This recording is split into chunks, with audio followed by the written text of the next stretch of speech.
Бул ишканада Баткен шаарынын тургундары үчүн полиграфия тармагында кызмат көрсөтүлөт. Ишкананын башчысы айына мамлекетке 7-8 миң сомдун тегерегинде салык төлөйт. Жакында контролдук кассалык аппарат коюлгандан кийин салыктардан бошотулабыз дейт жеке ишкер. Мени жеке көз карашымда буга сөзсүз өтүшүбүз керек. Келечекте ойлосок, бул көмүктүү экономиканы ашыкка чыгарып. Өзүм жөнүндө айтып кетсем, мен кассовый аппарат заказ бердим РСК банктан. Жакын күндөрдө келет деп жатат, колдонобуз сөзсүз. Жаңы салык кодексинин артыкчылыктары жана өзгөчөлүктөрү тууралуу жыйын болуп, жыйынга Баткен шаарындагы ишкерлер жана салык кызматынын өкүлдөрү катышты. Жыйында ишкерлер ККМ аппараты жана жаңы салык кодекси тууралуу салык кызматкерлеринен кеңири маалымат алышты. Баткенде ишкердүүлүктүн түрү жана квадраты боюнча өзүнүн мөөнөттөрү бар да. Например, Ош Бишкекте башка мөөнөттө коюлса, бизде башка мөөнөттө коюлат. Себеби бул жерде бизде узагыраак мөөнөттө коюлат да, ушундай мамлекеттик деңгээлде ушундай мөөнөттөр белгиленген, бекитилген да. Азыр ошондо Баткенде кайсы мөөнөттөн баштап иштейт? Баткенде бул азыр айтып өткөндөй ишкердүүлүктүн түрүнө жараша, квадрат метрине жараша ар бир субъект ошол белгиленген мөөнөт бар. Например, быйыл 22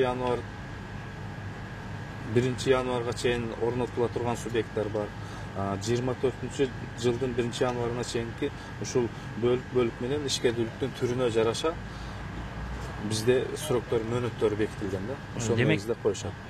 Баткен облусундагы ишкердикти колдоо борборунун адистеринин айтымында жаңы салык кодекс аймактардагы чакан ишкердикти колдоого алгандар үчүн пайдалуу. Анткени Баткендеги ишкерлердин басымдуу бөлүгүнүн 1 жылдык товар жүргүзүүсү 8 миллионго жетпейт. Бирок түшүндүрүү иштери солгон болгондуктан ишкерлер арасында чочулуу бар. Ишкерлерде бул практикада биринчи жолу болуп аткандыгы үчүн, бир аз соодада биринчи жолу болуп аткандыгы үчүн бул кыйын болуп атат. Буга чейин бул этап менен болгондо, буга чейин баштап АЗСтер өтүп келген. АЗСтер 2018 или 2019 өткөн, алар уже колдонуп атат бүгүнкү күндө, активдүү эле колдонуп атат. Андан кийин аптекалар болду.